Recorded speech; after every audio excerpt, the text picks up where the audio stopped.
Sounds True presents Good Medicine, Part 2 with Pema Chödrön.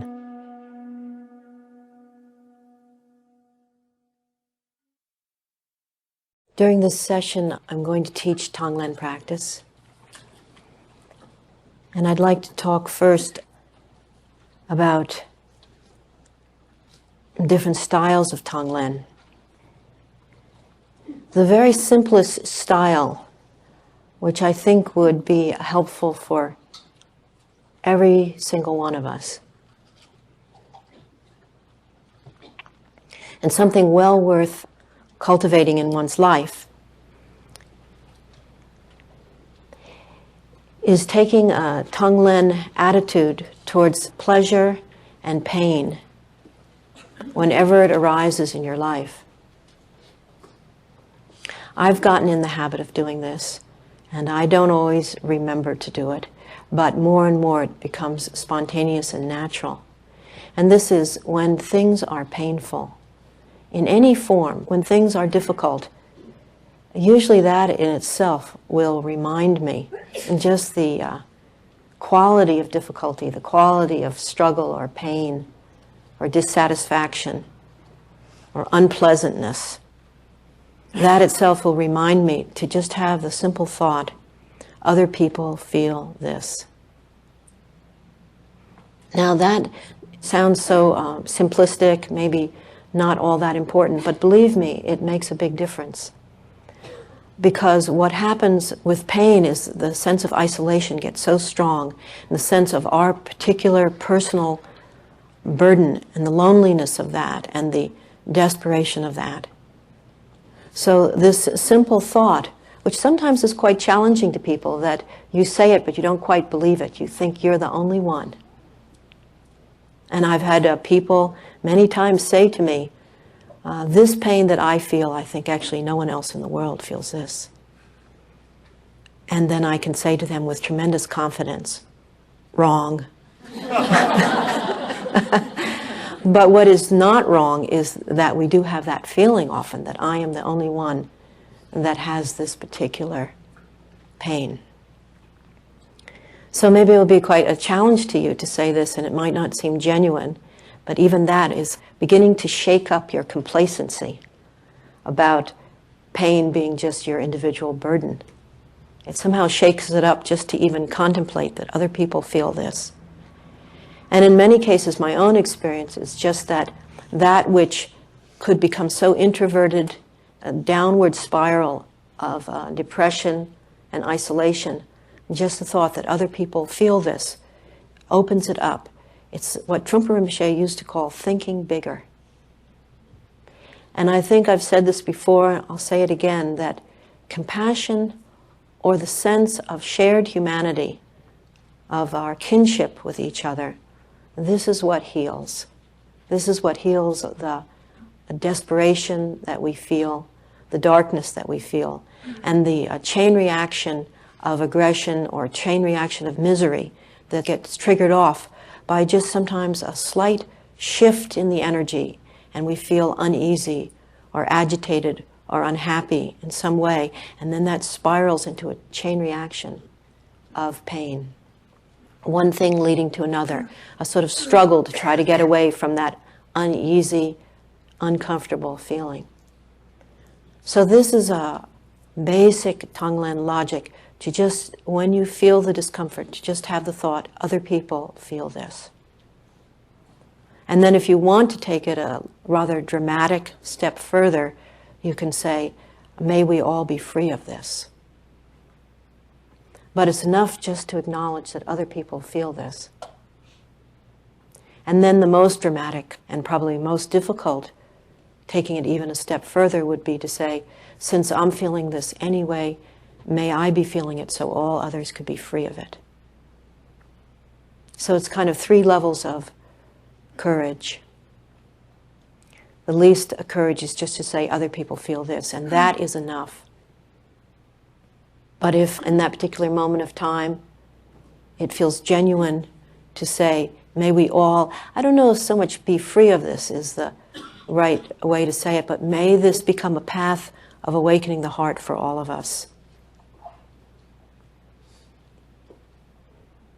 And then the one that sometimes you might feel really genuinely be able to say, just because of how you're feeling in that moment of time, to take it the deepest level of courage is to say, since I'm feeling this anyway, may I feel it so that others could be free of it.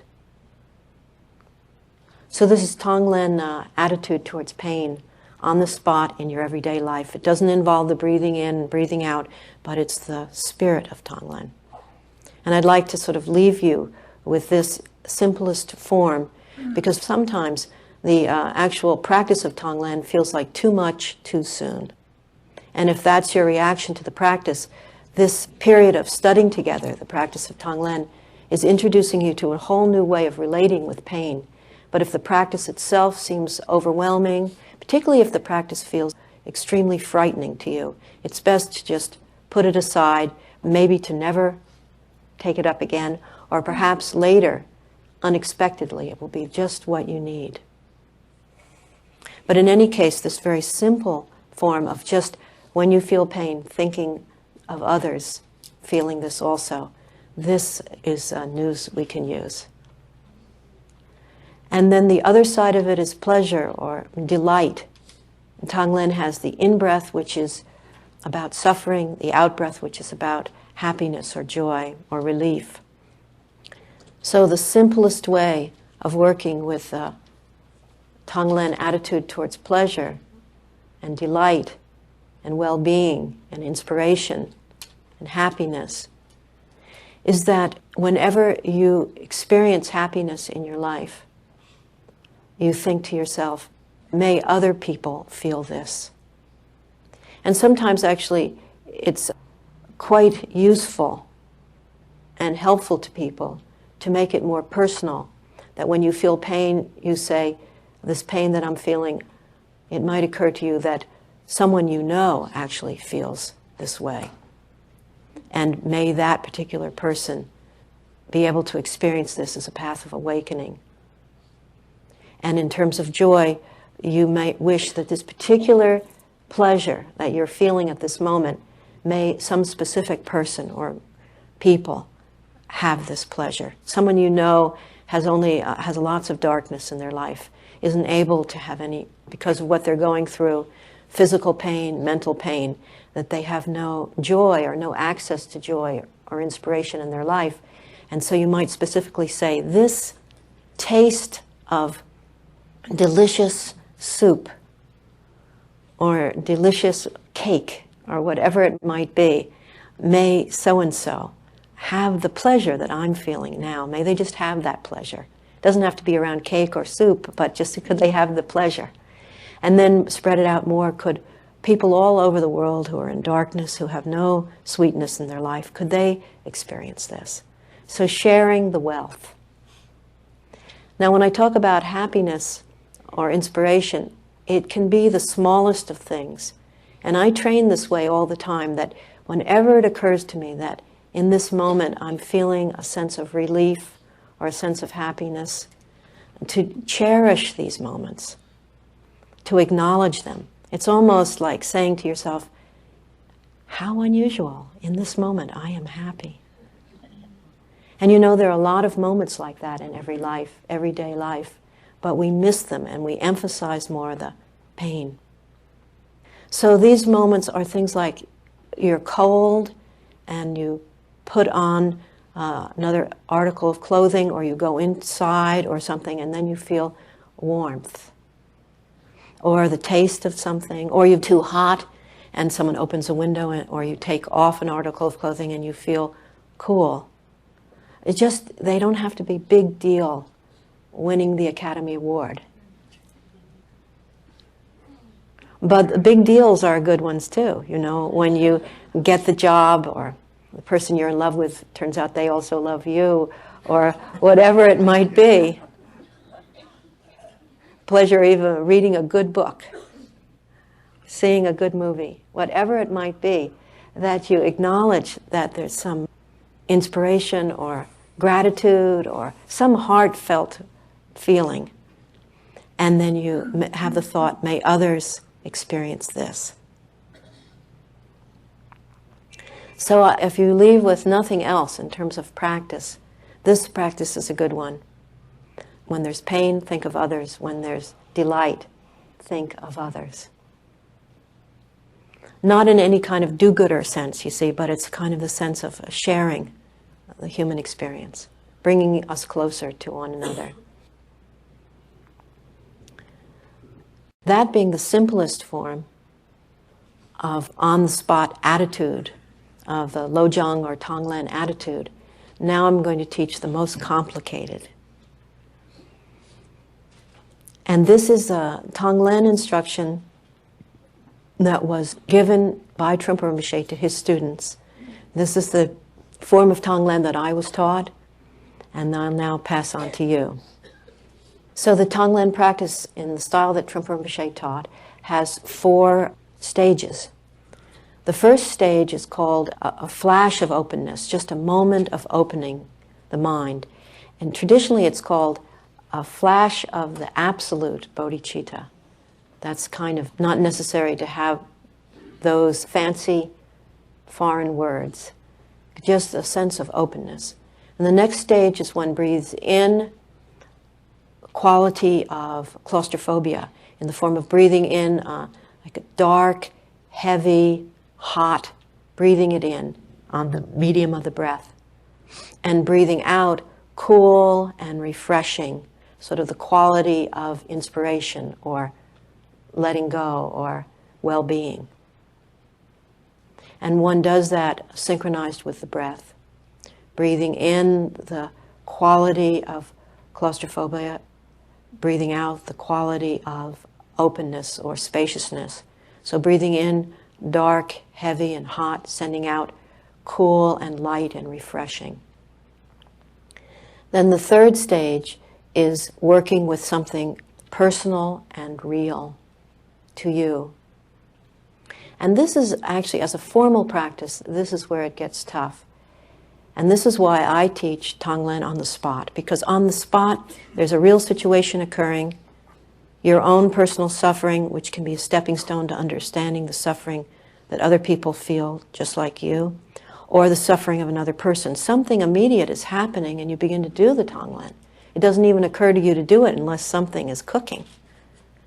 But when you're sitting here and suddenly a gong rings, I'm going to ring the gong when we start Tonglen, and then somebody says, you know, now start doing Tonglen about someone else's suffering or your own or whatever. It's very easy to just like spend the whole time trying to figure out what to do Tonglen for. And also I had the experience for years where the gong would ring.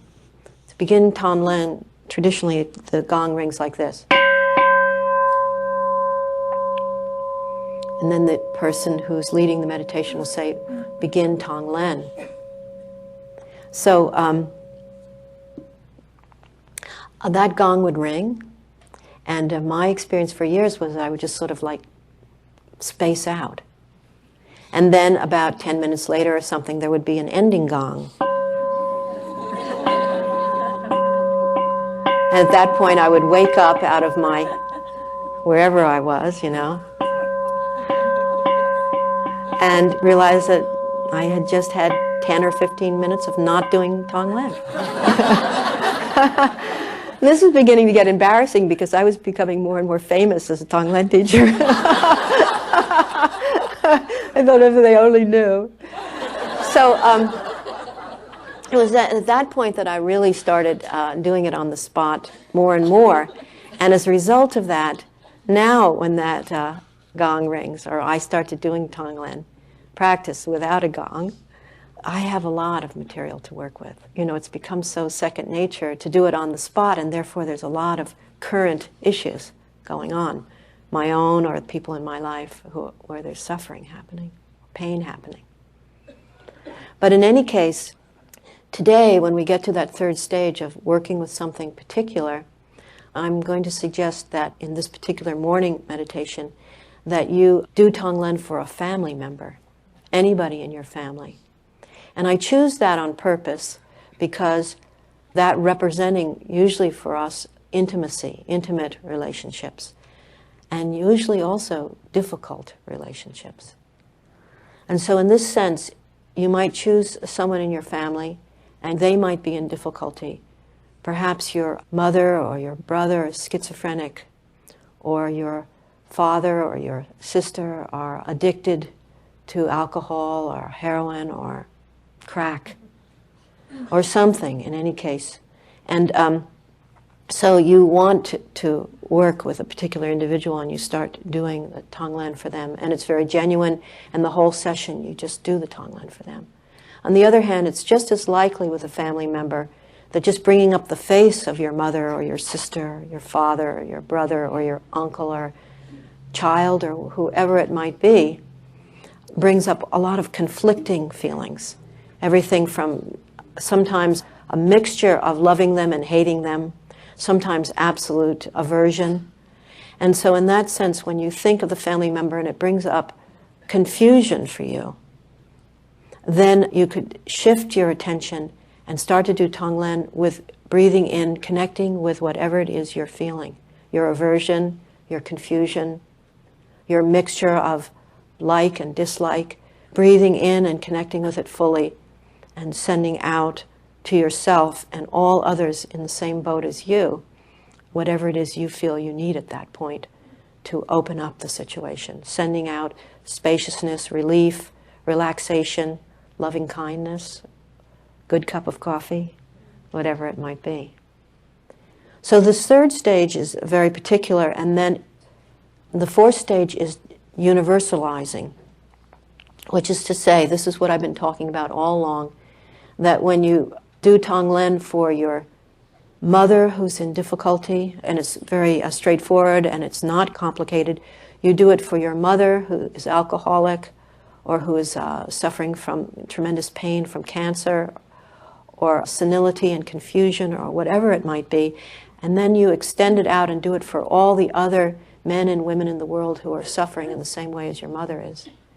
Or if you think of your mother or someone in the family and you feel a lot of confusion, aversion, fear, whatever it might be, you start doing Tonglen with what you're feeling and all the other people who feel the same things as you do.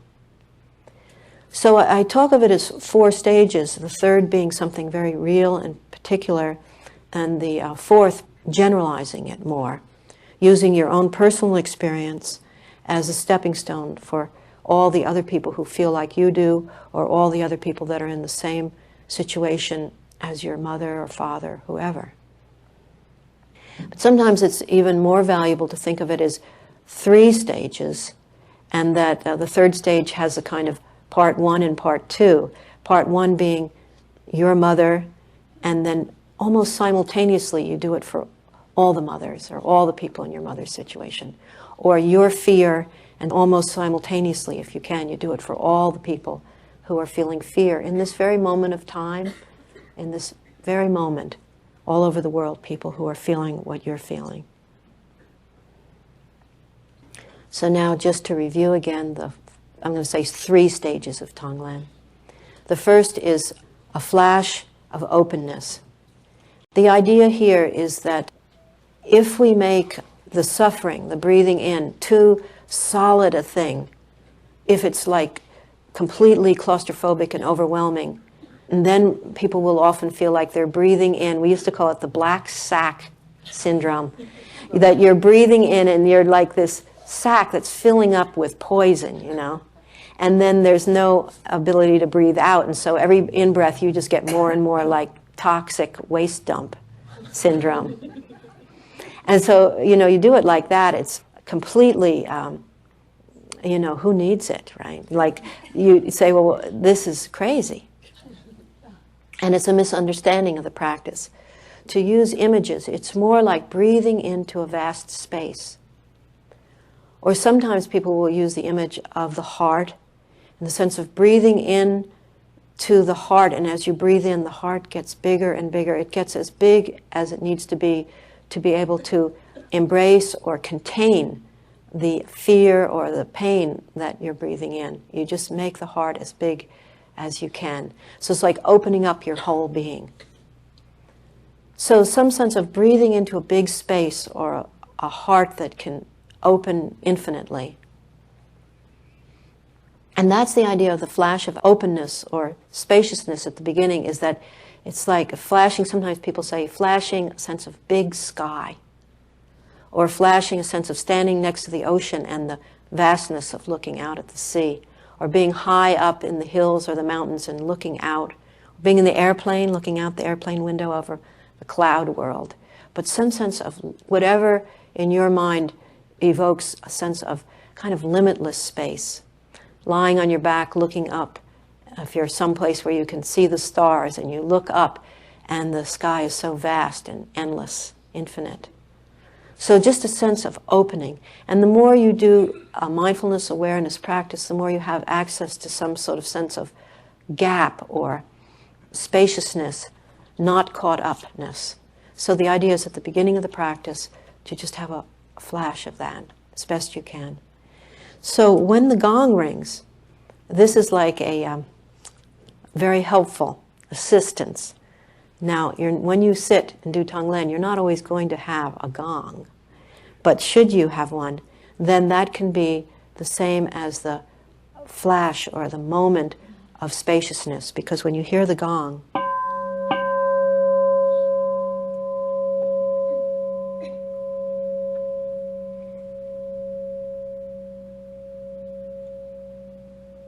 you just listen to the sound, and then you start into the second stage. But it's like a kind of a opening there, or a spacious moment. So then this is like a kind of underlying understanding that begins to develop, is that no matter how much pain you get in touch with, breathing in, it's like opening up the space when you breathe in. Instead of pushing away, making barriers around your heart, making fortresses around your whole being, the breathing in is a dissolving of all of the barriers and opening up into a vast space. That's always there. And then when you send out, it's a sense of letting go, opening up. Again, opening to a lot of space, a lot of relaxation, the accessibility of the big sky always being here. So then you move into the second stage, which is actually then diving right into the middle of the discomfort and the pain and the delight, but in a visual way. The eyes can be open or closed, and you breathe, and the practice is on the medium of the breath. One of the slogans, one of the Lojong slogans, actually gives Tonglen instruction. The slogan is, practice sending and taking on the medium of the breath. One should practice taking and sending on the medium of the breath. That's actually the Tonglen instruction. So in this case, one breathes in, dark, heavy, and hot, and one takes it in through all the pores of one's body. Sense of breathing in completely, fully. And then, because, as I've said, what that's doing is dissolving all the barriers that are around us, then one can breathe out on the out-breath, light, cool, and refreshing, and you radiate that out 360 degrees. It just goes out all the pores of your body. So even though it's synchronized with the breath going in and out, it's actually more a full body breathing in and a full body breathing out. If you just do it on the breath, sometimes, people get stuck in their throat. There's like this little this little thing. So you have a sense of breathing in completely, sending out completely, but it's synchronized with the in and out breath. So there's a lot of relaxation just in the fact that you're breathing in deeply, sending out deeply. So that's the second stage, and that is visual, breathing in. Now some people don't like they don't experience claustrophobia because it's dark and heavy and hot. And people sometimes say they like to breathe in red and fiery, like that. And they send out maybe blue or whatever feels refreshing, turquoise. One man was telling me he always sends out turquoise with a lot of little stars in it. Well, whatever works for you. But the idea is breathing in the kind of atmosphere of claustrophobia. So sometimes for people that's heavy and dark, hot, sending out cool and refreshing. Now, as I say, the eyes can be open or closed, and it's very important that you give equal time to the in-breath and the out-breath. Most of us, when we start to do the practice, particularly as a formal practice of sitting, we find that we either have a preference for the in-breath or for the out-breath, so we get this kind of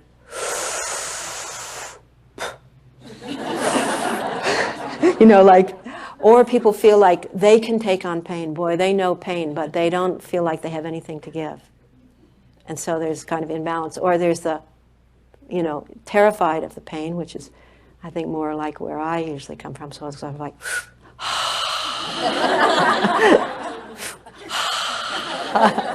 and you want to, groove on the space. So the idea is equal time, You can breathe in deeply and breathe out deeply. Breathe in and breathe out, sort of equal time.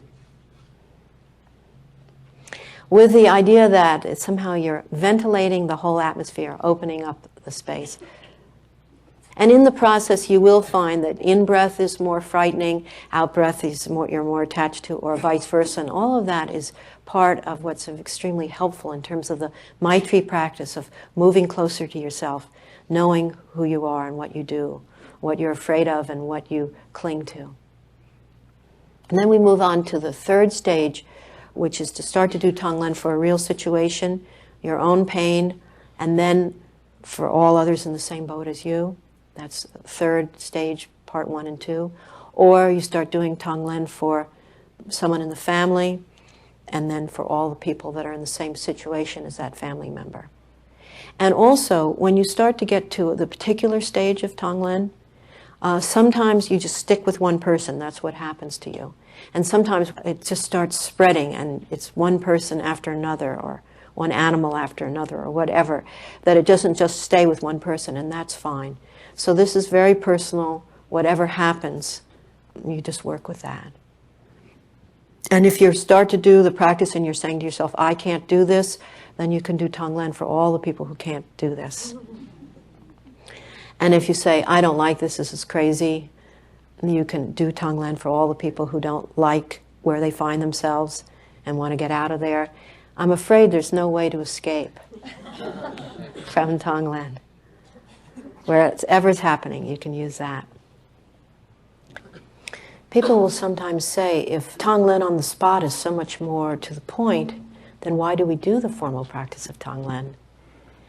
Really, the main reason is because if you do the formal practice of Tonglen, then it occurs to you to do it on the spot.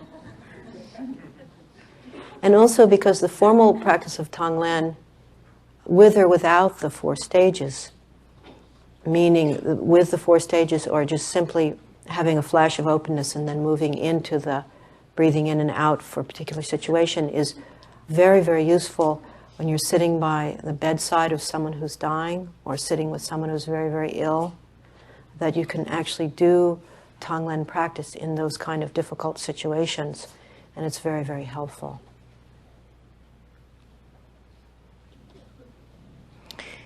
When doing Tonglen as a formal practice, incorporated in your meditation, what is generally taught is that first you do mindfulness, awareness, sitting practice, or other form of sitting meditation practice. And then, having done that for a while so that you're some sense of settling, moving closer to yourself and being here, then you begin to do Tonglen practice. And at the end of the Tonglen, again, you return to the sitting practice of the mindfulness awareness sitting practice. So it is sandwiched with the mindfulness awareness sitting meditation practice. We'll start this morning with a very, very short period of sitting, just a few moments, and then go right into the Tonglen.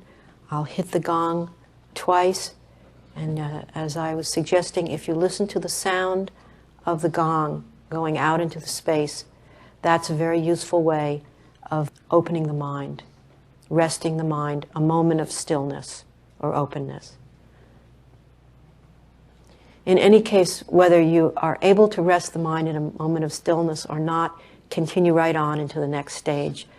I've had any number of people say, well, I couldn't do the first stage, so I just gave up and didn't bother to go any further. So it's, sort of gesture, and in any case, it's very brief, and then move on to the second stage of breathing in and out the quality of claustrophobia and inspiration, or spaciousness. So we'll begin with a short period of sitting. Sit as comfortably as you can on a meditation cushion or in a chair.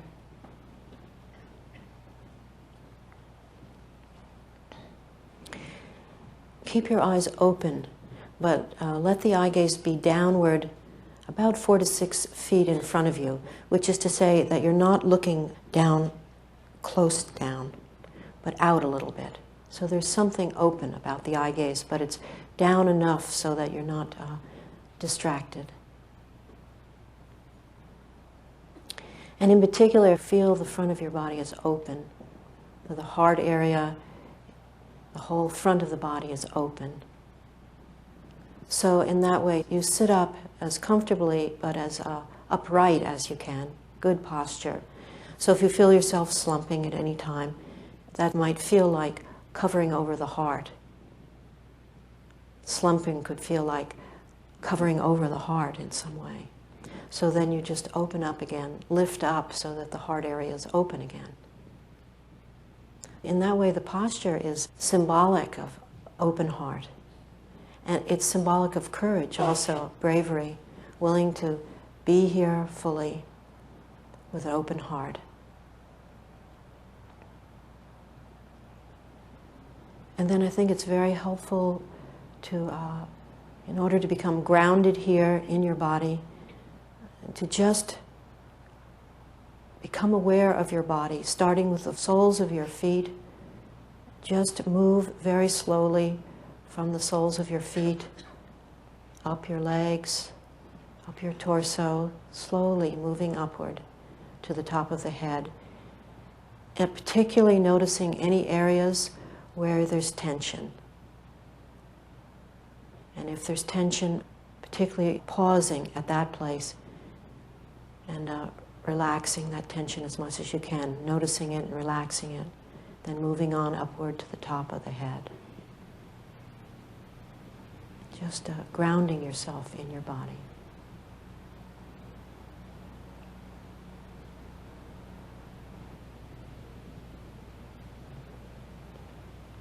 When you reach the top of your head, then just slowly again move down the body.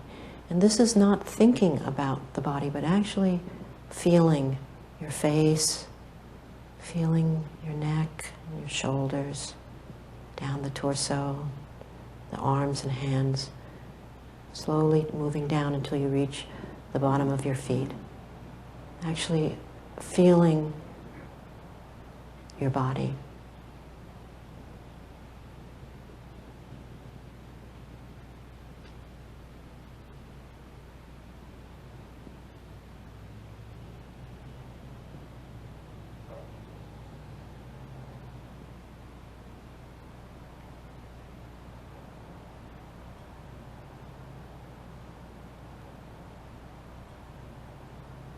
And do this at your own pace, but when you do arrive again at the soles of your feet, then shift your awareness to your breath. And begin to be aware of your breath going outward. And then there's like a pause as your breath comes in, and then aware of your breath going out. Mindfulness and awareness of the breath going out. Just coming back again and again to the breath going out. Breath goes out into space. Feel the breath going out into space. And just a kind of waiting, like a gap, and then the breath goes out again.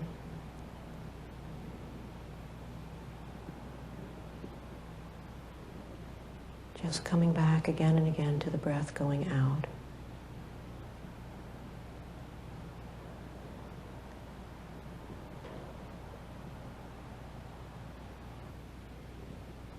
Thoughts will come up in your mind.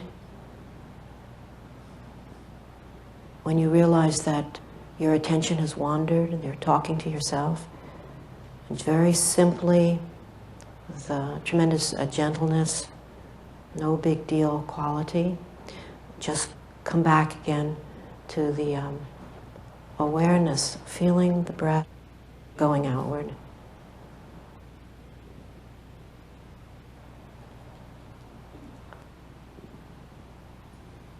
When you realize that your mind has wandered off, you can say to yourself, thinking. This is not saying that it's wrong or right, it's just acknowledging that thinking is occurring. And then come back again to this feeling the breath going out, awareness of the breath going out.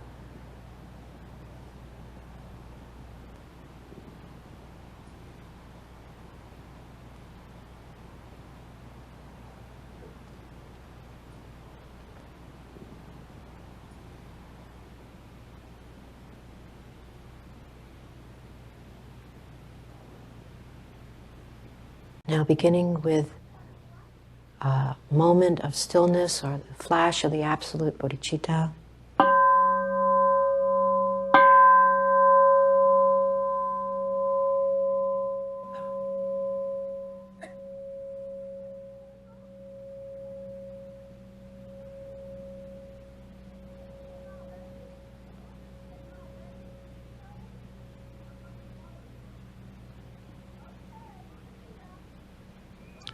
Then move into the next stage, breathing in the heavy and hot,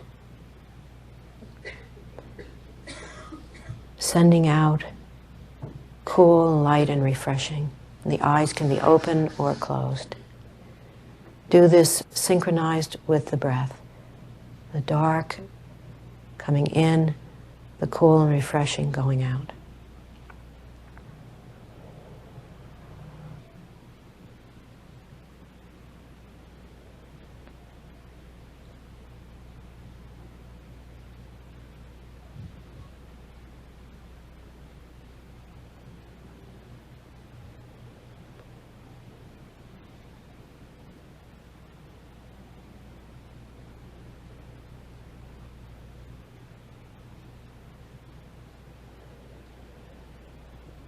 Heavy, thick quality coming in completely.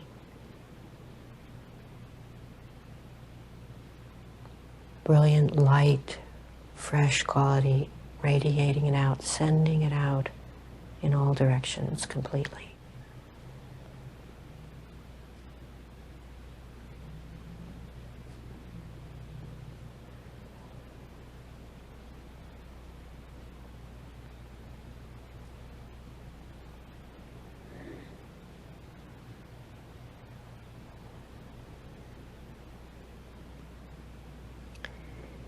And when you feel ready, when you feel this is synchronized on the breath, then move on to doing Tonglen for a family member, and then as soon as possible, universalizing,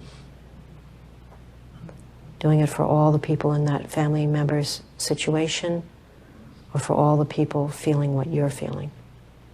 Doing Tonglen with a family member. Either what they trigger off in you, or just doing it straightforwardly for them.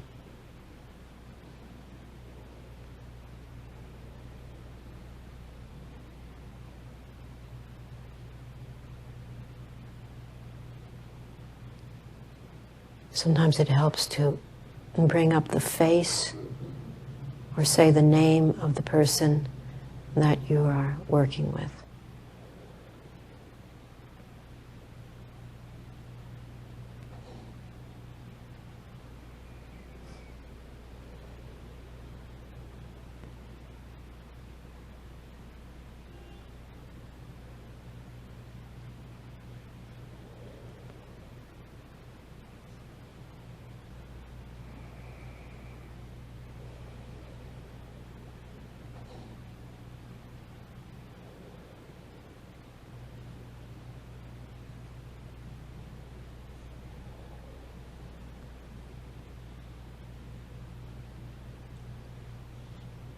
Remember to always move from the particular to the universal, using whatever you're working with as a stepping stone for understanding the broader suffering that is just like what you're feeling or what your family member is feeling.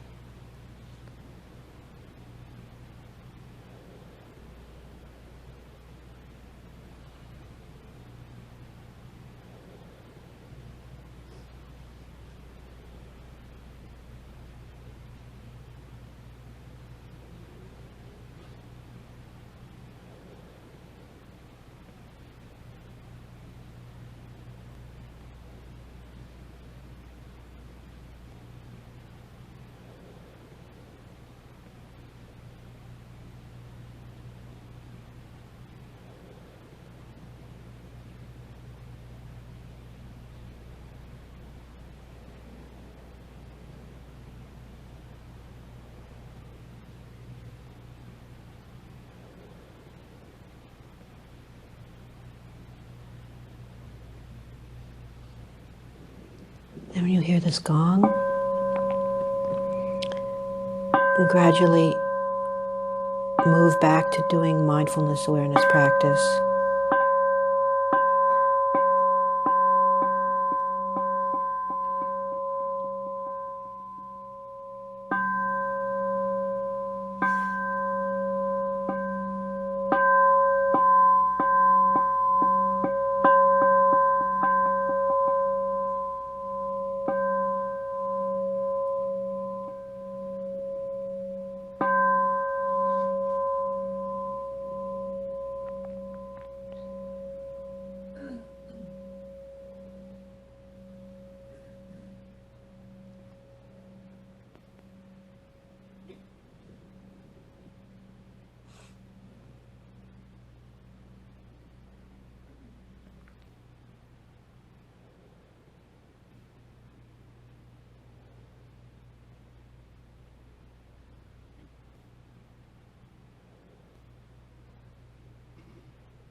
I'm going to give you some little Tonglen hints, and then I'd like to tell you some Tonglen stories.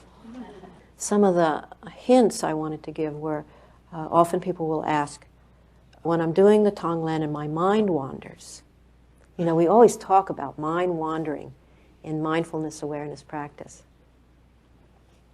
You could expect that your mind will wander, and in fact, when it does, just simply say, it's thinking, come back. But no one mentions that mind also wanders when we do Tonglen. Big surprise. So when the mind wanders in Tonglen, you also just come back, and you can come back to the very beginning with the openness or the breathing in and out, the texture of claustrophobia and spaciousness. You could come back at the very beginning or the second stage, or just come back to where you are of working with a particular instance. You can even just come back to working with another instance, but come back to doing Tonglen wherever you wish to start with it. So that's vague enough, isn't it? But the idea is there's no particular point in the technique that you have to come back to. You just come back to something real and start doing the technique again. And if you feel that it really helps you to start at the beginning, start at the beginning. If it helps you just to do the breathing in the heaviness and sending out the relief or the spaciousness, and then moving on to a particular thing, do that. So Tonglen is very personal that way. You do what really works for you. I told you I get a lot of letters, and I'd like to share some of these stories with you because I don't know about you, but I remember stories better than abstract teaching. This is a story that a woman wrote to me.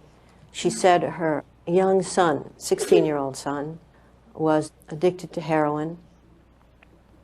She was in a support group with a lot of other parents of young people, young men and women addicted to heroin. when she heard about Tonglen practice and started to practice it, she wanted to do Tonglen for her son. And this was a case where she could not do it. It was too painful. It was too frightening. There was too much mixed feelings. When she would think of her son and his addiction, it would just bring up more than she could handle. So she tried, but it was too overwhelming. She was honest enough to say, I can't do it. So she decided she would do it for all the parents. And that was also more than she could handle. I thought, this is one honest lady. Usually, we don't have that kind of honesty. We just feel guilty that we're not good enough to do this for our son who needs our help, or the other parents. But there was a kind of honesty that she acknowledged. She had enough Maitri to be able to acknowledge that she wasn't there yet. This is important, to be able to be that honest. That is a Maitri issue. Like, the more loving kindness there is for oneself, the more one can accept that we aren't there yet. And there can be the aspiration to spend our life moving closer to these kind of things, but we work with what is possible and not with what is impossible. And in doing so, as time passes, we find that we can be there in situations that 6 months, a year, 5 years ago were absolutely impossible to open to. It happens sort of by itself, just because of willing to sort of turn in the direction of opening to what is possible. So she said she didn't know what to do because she really wanted to work with the practice, somehow work with the practice. She felt it would benefit her, it would benefit her son, it would benefit the family. She said about that time she turned on the television and there was her hometown football team. She lived, as I remember, in the Midwest. It was kind of a small town, and they had just lost the game. So here were all these high school age young men who were pretty downhearted. And she started doing Tonglen for the losing team. And she said that she could do. And she really felt for these guys and their disappointment and their heartbreak at losing. And she could breathe in and really open her heart to all of them. It was something she could do. And the reason she wrote me the letter is she said the amazing thing that she discovered from that was that in doing that, it was the first time she really got the feeling of what it felt like to open her heart. By being that honest and choosing a situation where she naturally felt compassion and decided to do Tonglen in that situation, she got the feeling of how it really felt. And she said in so doing, she just kept doing Tonglen in those kind of situations where she already had some compassion and it was not overwhelming. And she said then some kind of inner strength began to develop in her where she could keep her heart open in more and more difficult situations. And she said she wasn't quite there yet completely with her son, but she could do it for the families now. So some kind of moving in a direction, kind of indirectly, if you see what I mean. So from that I learned from her that just opening the heart to anything is training and opening the heart. It doesn't have to be the overwhelmed situations. Well, one of my favorites is based on the teaching that if you start to practice, say, compassion practice, you think then all your compassion will come oozing out of the pores of your body and you'll suddenly be much more compassionate, only to discover that it heightens your awareness of your lack of compassion. In the same way, if you decide to practice patience, you will see your impatience as you never have before, and so forth.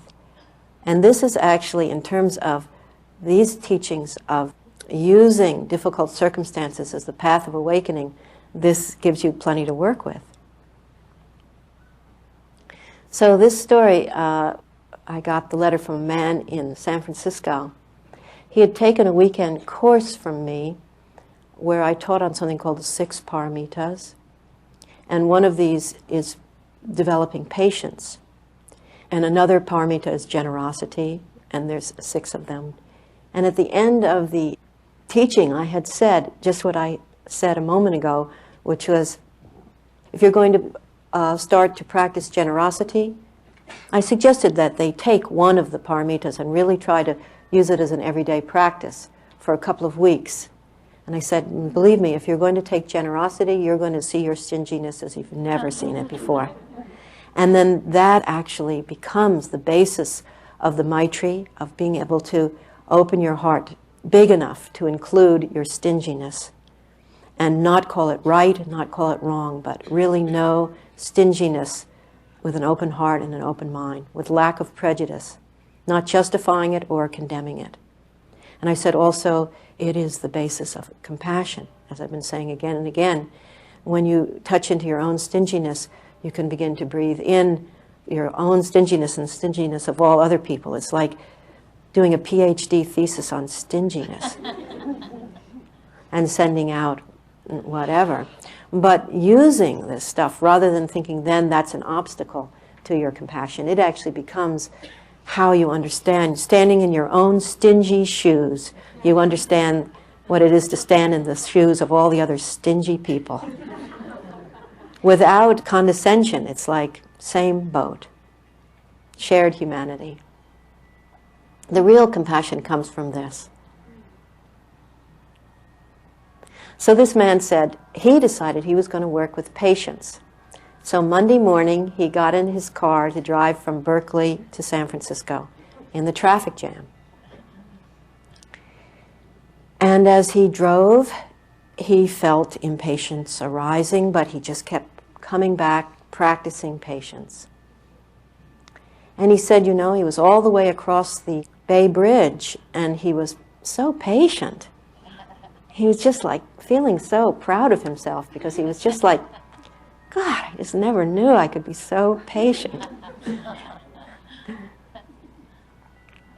He got to an off-ramp, and he said unconsciously he wasn't really acknowledging the fact that he was getting late for work. Somehow he was so into being patient that he was kind of shoving that under a little bit. He got to this off-ramp, and there was a crosswalk, and a guy was crossing the street. He was crossing right in front of this man's car, and he was walking very, very slowly. He started getting kind of antsy, but he was patient. And he said all of a sudden the guy turned and started kicking his car and screaming at him. Whereupon he just blew his lid, you know, because he had been, in the name of patience, he had been basically repressing, you know, what he was really feeling. And this guy, we call guys like this gurus, and just blew his cover and started screaming, and he started screaming at this guy who was screaming at him. And then he said it just occurred to him, like out of the blue, he started doing Tonglen for himself and this guy who were, you know, inches from each other, screaming at each other. And he just said, you know, mirror reflections of each other. And he just started breathing in and out for the guy and for himself and for the whole thing. And he said it was like a great moment. And what the point of the story, he said, was that if there hadn't been that teaching on Tonglen and that teaching on using whatever arises, he said, at that moment he would have thought that he had been a real failure, that the patience practice was a complete failure, and he never would have gone there again. It would have been just like, I can't do it. But instead, by using his aggression as actually the practice, it was a good moment, of a shared moment with the man in front of him who was also yelling. So that's one that I like a lot. Another one comes from this book by Ken Wilber and Treya Wilber. It's called Grace and Grit, and it's the story of Treya Wilber's death from cancer. They had been married like a week or something when she found out she had cancer. So it's the story, really, his journals, Ken Wilber's journals, and Treya Wilber's journals. Now, Treya Wilber did a lot of Tonglen during this time. Her teacher was a wonderful Tibetan teacher who has died several years ago, named Kalu Rinpoche, and he gave her the Tonglen practice, and she practiced it a lot. She had a very special pin in the shape of a star that was a good luck token for her, and she writes about this in the book. She said that she equated it with good luck because she had worn it through her sessions of chemotherapy and all the difficult times she had worn it. And then she lost the pin. And it caused her to feel a lot of fear and depression. So she was kind of going down. She didn't like the symbolism of losing this pin. It was like a bad omen or something, she felt. And everyone was trying to cheer her up and rouse her spirits, and it wasn't working. But then she herself remembered Tonglen. This was interesting because she remembered the out-breath of Tonglen. We emphasize the in-breath a lot, but she remembered the giving part, which is actually also letting go. Like the in-breath is like going to places that scare you, or willing to open to what you usually shut down on. The out-breath is letting go of what you usually hold on to, you know, what you grasp onto. So she started to visualize these star-shaped pins, millions of them, and giving them out, sending them out to everybody. Instead of, you know, this panic and despair about having lost it, she just started giving them away, giving them away, giving them away. So I thought that was really great. She said as a result of that, her main practice in everyday life, on the spot, began to be giving things away. And she said as a result of that, she began to notice her stinginess. And this was what I thought was so powerful. She said as a result of that, I began to notice that there were times when I absolutely could not do it. And she described it how they were such petty times. Like sitting around the table with her family and in a restaurant, and they have a particularly lovely bottle of wine. And it's down to like 2 sips at the bottom. And the other people, you know, leave to go to the bathroom or something, and she just pours it in the glass and drinks it down, you know. Having said to herself, you know, I want this wine, but I should give it away, because she's practicing, you know, giving it away, and she just like takes it. And she said it was always like that, this humiliatingly petty things, but she literally could not do it. And then her insight, which I found very powerful, was that she said, then she realized the real essence of Tonglen, because she started doing Tonglen for all the people who just couldn't do it. All the people who had these high aspirations and actually could not live up to them. And she started doing Tonglen for herself and all the other people in that situation. And she said she felt that was the deepest, most profound understanding that she had of the practice, rather than it was some kind of ideal of generosity she was supposed to live up to. So you see, it's very interesting, because if she hadn't been trying and continuing day after day to practice generosity or letting go of that which she was attached to, then she wouldn't have had the insight that came from realizing that she sometimes just could not give, you know, the last cookie crumb.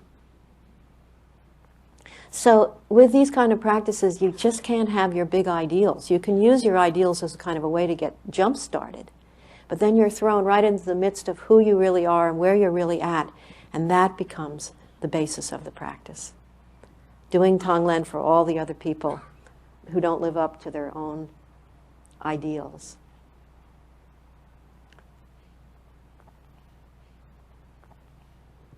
Then there's another one, which this woman told me, this is a good one for people who kind of feel like you have to be very orthodox.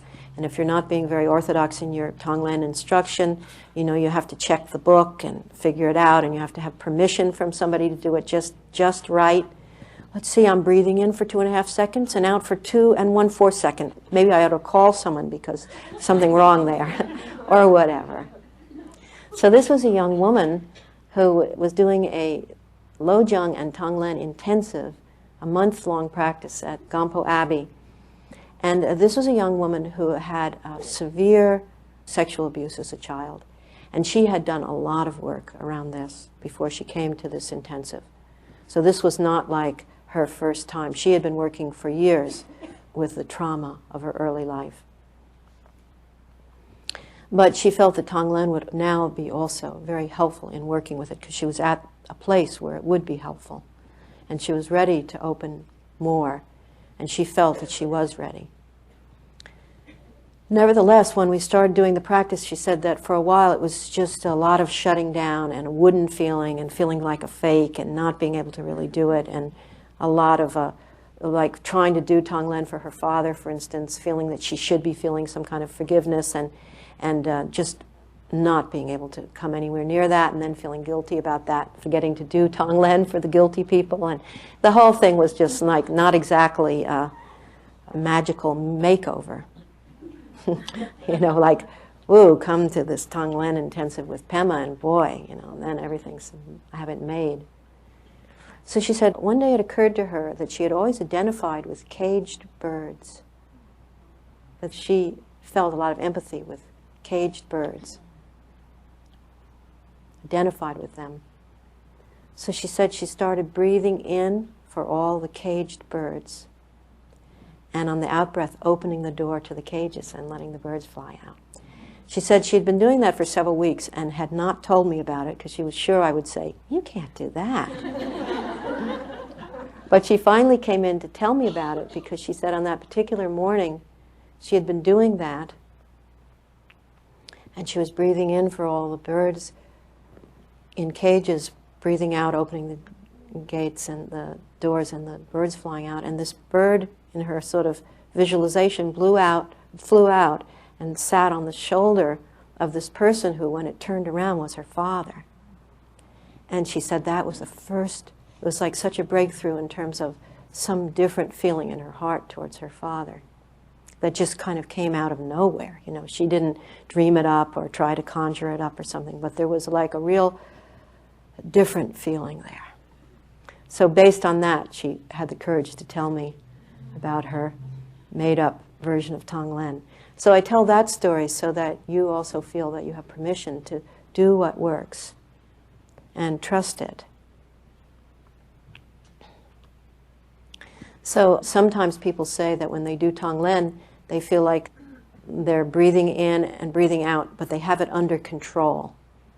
Like as if there's a temperature gauge, and they're not going to let it get too hot or too cold, and they'll just breathe in enough to sort of feel like they're a good person, but not enough to actually really feel anything.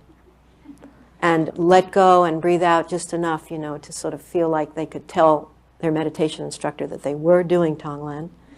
But really, desperately, as someone once said, I do the practice, but secretly I hope it doesn't work.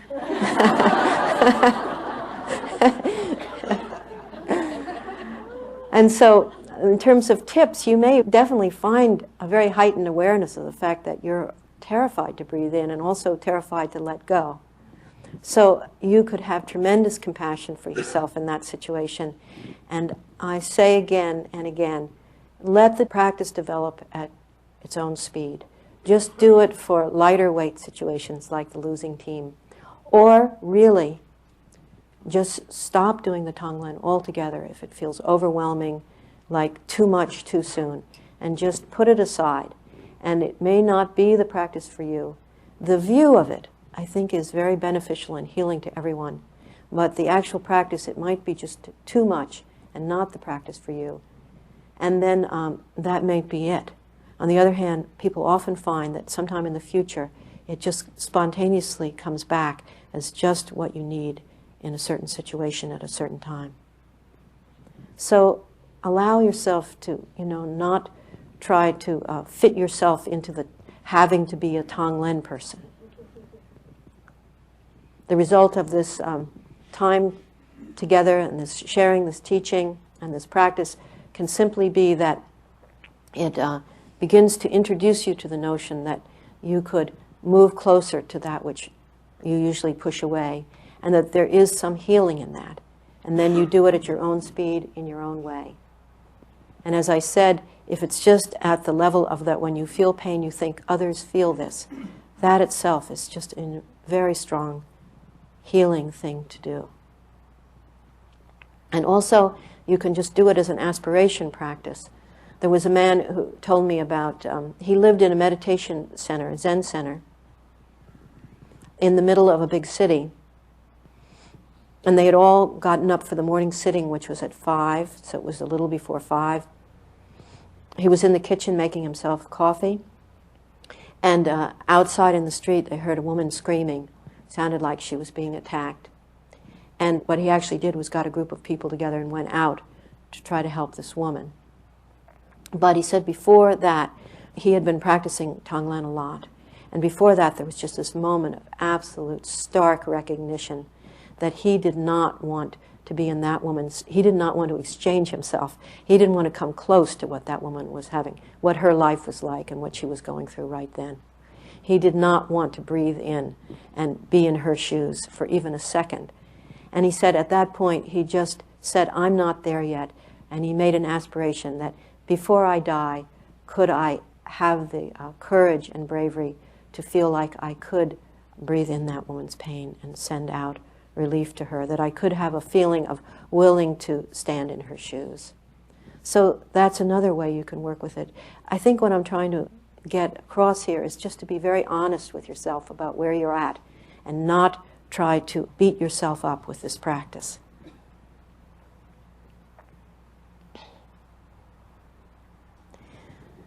So, you know, the Buddha is sometimes referred to as a great physician, a sort of great doctor, the great physician. And it's said that he looked out at sentient beings everywhere and saw that the main sickness was that we tried to protect ourselves from what it was to be human. And this is, in traditional Buddhist language, would be called ego clinging or ego grasping. But essentially it's putting up walls around your heart, putting up walls around yourself in order to protect yourself from pain. But in so doing, it weakens you. In so doing, you become more afraid, less flexible, and less open to your life. And as you get older, the amount of terrors in your life become greater rather than lesser. And sometimes an image for the ego clinging, or this kind of protection that I think is a powerful one, is this story that someone told me about her parents in Florida who lived in a walled community. And in order to go in there, you had to go through gates and there were guards, and nothing was allowed to come into this community that would cause problems, if that's possible. But in any case, that was the concept. And she said when her parents first moved there, they felt very secure. And this is the idea of the ego, is to make you feel secure and safe. And then she said, but then they began to be paranoid about all the people who came in to fix their broken washing machine or fix their broken television or whatever it might be, deliver their pizza or whatever. They began to be sort of paranoid about other people coming in. And so their fear, instead of feeling more secure, they were becoming more nervous. And then they realized they couldn't go to the beach. The beach was not within the walls, and they wanted to go out to the beach. They used to go to the beach all the time, but now somehow the idea of going outside these walls became more and more threatening, and the fact of what might come in became more and more threatening. And she just saw her parents, as they were getting older, becoming more and more afraid. More and more things terrified them. And when I heard that story, I thought it's a perfect example of this illness that the Buddha looked out and saw, that the greatest illness was this trying to protect yourself from the realities of life. Just the fact that we do age, that we grow old, that we die, that we lose those that we love, and that there is suffering in life inherent, that when we put our hand in fire, it burns us, that pain cannot be avoided. But in trying to deny it and just get rid of it, we become more and more afraid, more and more fearful, less and less kind and flexible, and less capable of compassion and love. So he was called the great physician because he tried to give medicine for curing that. So one of the good medicines is the Tonglen, and another is the mindfulness awareness practice. But the Tonglen medicine is a particularly interesting one, because this is where you use poison as medicine. And actually the image for Tonglen is just that, or for the whole Lojong teachings altogether, using difficulties as the path of enlightenment. The image is using poison as medicine. So good medicine. These teachings are good medicine, even though they might seem like poison. And the image is, this is what they say. I actually have never really checked it out, but they say the image is of the peacock, because apparently peacocks eat poison And as a result of that, the colors in their tail get brighter and brighter. So using the poisons of our life, such as our aggression, our dislikes, our jealousy, our fear, our loneliness, our cravings and addictions, using these as good medicine, using these as a path of awakening. So I've shared as best I can this good medicine that Trungpa Rinpoche compassionately shared with his students.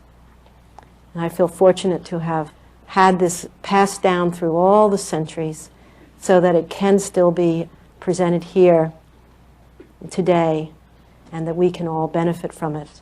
And to the degree that we benefit from it, those that we come in contact with will benefit from it. So that's the good news and the good medicine.